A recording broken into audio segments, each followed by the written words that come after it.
Hey guys, I am doing another video and I'm going to be talking about my entire Fast and Furious collection. I'm going to be reviewing them and showcasing all the stuff that I got. I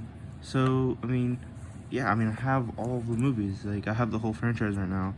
I got this specifically. I'll just go through this first. Let me move all this to the side. So this is the Fast and Furious 8 movie collection. Got this for Christmas of 2019, I'm pretty sure. And it's a really great collection. I mean, it's a little scuffed up. Something spilled on it and has this weird feeling to it. But I mean, it's really good. Yeah, it has all 8 movies. It even has like I'm pretty sure, yeah, it has the extended versions of Fast 5, 6, 7, and it did have the extended version for 8, but that was only exclusive for the digital content, and at the time I either did have a phone or I didn't, and I just didn't use the code. I even threw it away, me being an idiot. So yeah, let's open this up if I can. There we go. Now, the main thing that sucks about this piece broke, and that's what I'm worried about. I really want to see if I can buy another one of these, or just another case in general, like online, and put the movies in, like just switch it out, because this is really, I don't like that. It's really broken, and it really bothers me, but you know, I manage. So the Fast and the Furious, where it all started. You know, now looking back on it, it's a good movie, but it's really like cheesy now, considering it's a 2001 film, but it's really good still, like really good. The story's pretty cool. It introduced all the characters that's now iconic, if you could say, that have been a part of our culture, or at least racing culture, for a long time now, or at least car culture, maybe, I don't know. So yeah, the Fast and the Furious is where it all started. And then Too Fast, Too Furious. Everyone makes fun of this movie for the title, and yes, the franchise has a history with weird and confusing titles. Now, Too Fast, Too Furious it's basically the same. Like, no, I heard someone weirdly, explain how it is, but they said it's basically Fast and Furious, but with black people. Even though the first movie had black people in it, I don't get that. Calling it that, I don't really understand that, but it's still the same. Obviously, Dom's on it, and I introduced 2 characters that have become a part of the franchise as well. Roman and Tej. Keep in mind, they're completely different in this than in the later films, because they kind of like rewrote their characters and changed them up a bit as time went on. Yeah, I like Too Fast, Too Furious. It's still relatively the same. It's more of a, I guess you could say, a buddy cop film, but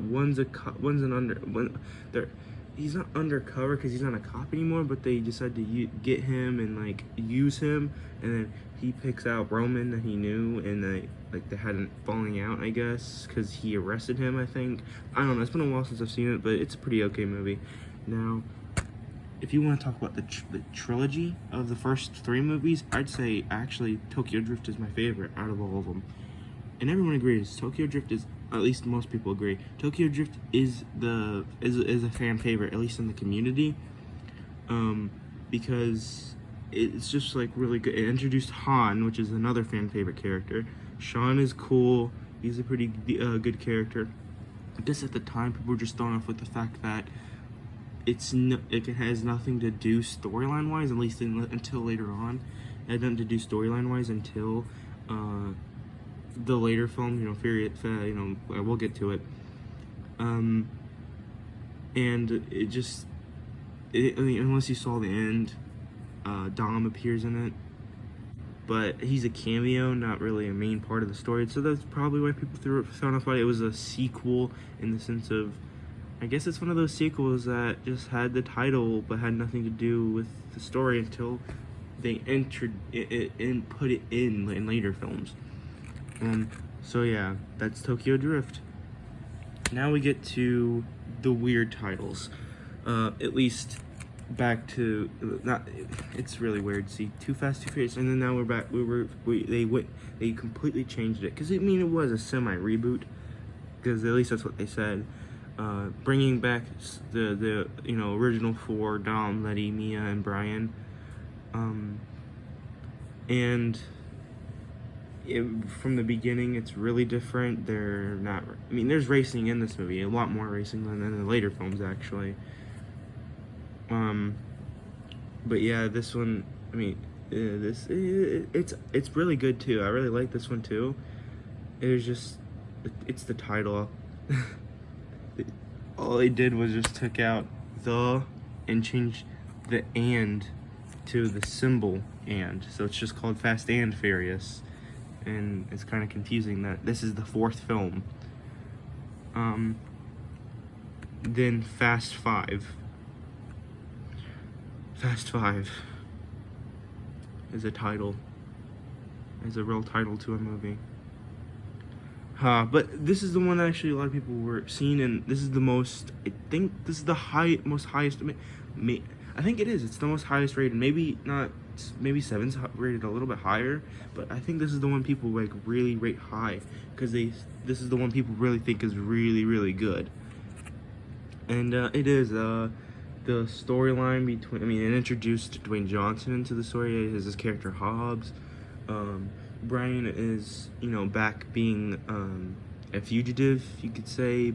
He's not FBI agent anymore. He's friends with Dom. The action in this movie is really good. It basically also did this big, you can sort of say, semi-crossover, in the sense of it brought brought Roman and Tej from Too Fast, Too Furious, and it also brings Han, and I mean, I think that's the only thing about it is that you could consider it a crossover, is that it just brings a whole group of people that it brings Roman and Tej into the franchise again. So yeah, Fast 5 is also really good. Now Fast and Furious 6. Funny how the title to the movie was originally going to be Furious 6, and that's what the title card says. But something happened with marketing, so they just decided to go with Fast and Furious 6. This one is when stuff, Fast and Furious 4 had some stuff that was crazy, and then Fast 5 also had stuff that was crazy, with the bank heist and stuff. But this one, tanks, in this one really introduced and then the freaking end with the long, the free infinite runway that keeps on going. And yeah, there's some really weird stuff in it, but it's also really good. I mean, Owen Shaw is a good villain, and the like how they, also, at least the post-credit scene, it shows Shaw, and it shows how Han was killed, and it wasn't just some dude who was a bad driver and just crashed into him. It was on purpose. And it introduced my favorite villain, at least for a while, Deckard Shaw. And the action in this movie is pretty cool. The scene where Dom crashes his car into the side of that whole tank chase scene is pretty cool. That's my favorite scene in the movie. Where he crashes the car, where Lady's like on top of this tank, and he crashes the car into it, catches her mid-air, and then lands on a car. Yeah, pretty crazy. But yeah, Fast and Furious 6 is a pretty good movie. Furious 7 is my favorite out of the maybe franchise. I mean, I did say I really like. It would probably go Furious 7, then Tokyo Drift. It's just Furious 7 was handled so well. The action in this movie is unbelievably great. Like, I think it's the best. Like, the final fight scene's amazing. I'm a sucker for air scenes in movies, like where they're in the sky and they're falling down.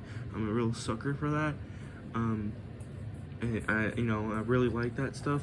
And so the cars falling out of the cargo plane was like the best scene in the movie, I'd say.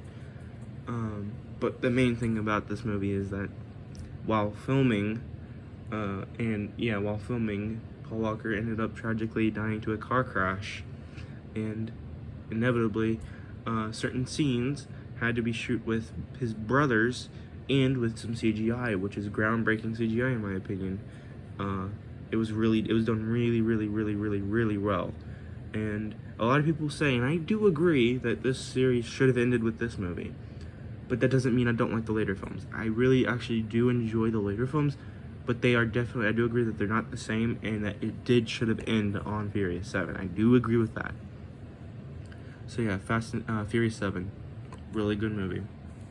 Now we get to The Fate of the Furious, the film that, came out after the whole thing with Paul. And people, were skeptical, and yes, this is definitely when stakes are really high. Where they're now, Dom, I do like the, story-wise, I like Cypher as a villain. I like the idea of a good guy having to go bad, because, I mean, this came out the same year as Transformers: The Last Knight, so two movies had two, I'd say, iconic characters. Dom is, decently iconic. Go bad, and it was an interesting story. Now, obviously, if you watch the film, he isn't bad. He's just manipulated and tricked into being bad because Cypher kidnapped, what's her name? How did I forget her name? Basically, it was this, cop or FBI agent or DSS agent that was working with Hobbs, and he fell in love with her, and ended up having a child with her. And it was directly after she found out, at least after he found out Letty was still alive in Furious 6. And so basically what Cypher did is she kidnapped her and the baby, and that's what she's doing to trick Dom into working with her. And I really like the dynamic of a good guy going bad. But if you watch the film, he obviously wasn't bad in the sense of, he just randomly decides to go bad. The tagline said, "Family no more." It was really marketing as if he is really just a bad guy in that film. And he's not. He's just, manipulated. But even then, if you watch the film, he had stuff planned out already. So everything worked into plan for him. And so it really wasn't bad at all, no matter what. And this is just a bonus disc. So yeah, this is the 8 film collection right here, but not the end of the franchise, keep in mind. Now, the first spin-off in the franchise, Fast and Furious Hobbs and Shaw, came out in 2019, and this is where it's beyond anything anyway. It's beyond realistic at this point. It's robots now, literal cybernetic robots, and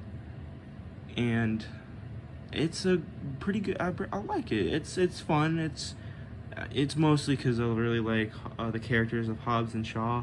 I like Dwayne Johnson and Jason. I really like Shaw a lot.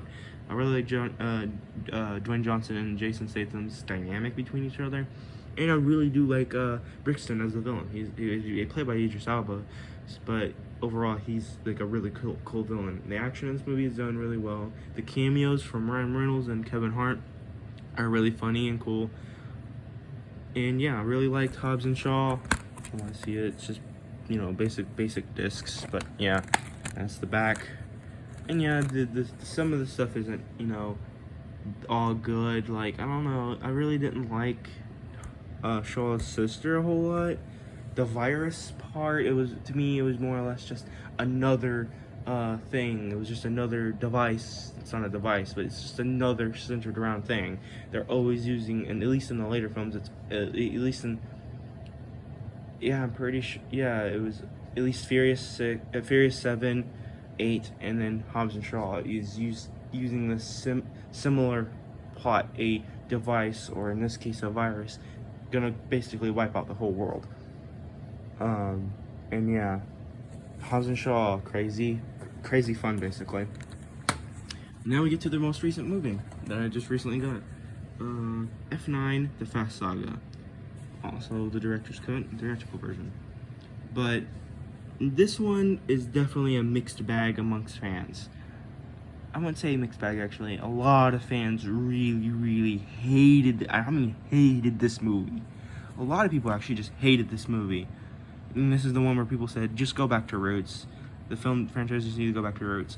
Now, I would like a film that goes back to roots for the fans of the first three. But overall, I actually really quite enjoyed this film. I know, I really liked it though. I really liked the action in it. Not all of it is great. A lot of the CGI that they used isn't the best because for some reason they went more CGI route. And yes, it's still over the top. I mean, this is the film that introduced this thing, basically a Quinjet. And a lot of stuff, it's still really, this physics just are non-existing anymore. And yes, some of the, plot lines aren't the best. Some of this, it's just, but what I didn't like at the end was, oh, Dom's brother, Jacob. And yes, if you guys didn't know, this is the movie that introduces Jacob, Dom's long-lost brother, or if you can say. And it's the film that also brings back a dead character. Yeah. This is the film that really did it for some people. And it's the film that, and it's the Fast and Furious film that actually did the joke. It really did a thing that everyone joked about, going to space. And people really did not like that. And it also was self-aware. So this is the film that really did it for some people. It was just really, really, they felt like it was just way too much at this point. But yeah, I really liked it. I actually really like Jacob as a character. But the thing that I really liked about it is I really like the story. Like I said, I like Jacob. The action in this film, I really enjoy. I have my cat right here, Odin. And it's just basically oh buddy, they I was supposed to say, I forgot. Oh yeah, basically I really like a lot of the stuff in this film. Actually, it's just like I said, the action's really cool. I like the jungle scene, is pretty sick. The green screen on the scene with Letty though was really weird. But I like the scene with the bridge. I really like that. I like the scene with Dom, with the, basically using it as like a vine or whatever you could say, using the, whatever it is, as like a freaking vine, and I think that's pretty cool. The final scene with the armadillo, I really like that. I like the sound effects that they use for when it's like falling down. But another thing I completely forgot about to say is, they brought back the Tokyo Drift crew, at least some of them, at least the main three. Sean Twinkie, and I think his name is Carl or something like that. But yeah, they brought back, the Tokyo Drift crew. And yeah, it was just a really fun movie. I quite enjoyed it. The director's cut is definitely different. I think there's a scene with like Roman, Tej, and Ramsey, and they found a place with full money. I think that wasn't in the theatrical version. And other than that, I couldn't think of anything else. So yeah, this is my whole Fast and Furious franchise on physical media, at least. Now, it's not complete because they are still making movies. They're making Fast X Part 1, and then later on they're going to make Fast X Part 2. And basically they said it's going to be the Avengers Infinity War and Endgame of the franchise. So it's going to be like a big event, I guess. So yeah, this is my whole Fast and Furious franchise. Hope you guys like this. Goodbye.